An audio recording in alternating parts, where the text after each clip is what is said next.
যাদের সন্তান পেটে আছেন ওনাদের সবচেয়ে বড় সাপোর্টার হচ্ছে স্বামী। সন্তান যখন পেটে আসে সবচেয়ে বড় দায়িত্ব হচ্ছে যে সন্তানের বাবার, আমার বোনের স্বামীর। স্বামী যখন ওই স্ত্রীর সেই মুহূর্তে পাশে থাকে তখন হাজার ওষুধের চাইতে বড় কাজ হয়ে যায় স্বামীর পাশে থাকা। সুবহানাল্লাহ। এই শরীর নিয়ে মুভমেন্ট করাটা কি কষ্ট একজন মা ভালো জানে। এটা আমরা পুরুষ জাতি দেখতে পারবো, অনুভব করতে কখনো বরাবর পারবো না।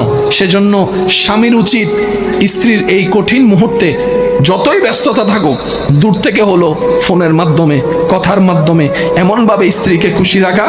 কারণ বিজ্ঞান বলে মা যত খুশি থাকবে, মা যত এনার্জিতে থাকবে, এটা বাচ্চার জন্য ভালো এফেক্ট হয়ে আসবে। বলেন সুবহানাল্লাহ। আমাদের মা পেট যখন বড় হয়েছে হাঁটতে চলতে কষ্ট, বিরক্ত হওয়া দূরের কথা, কষ্টকে আর কষ্টে মনে করে না।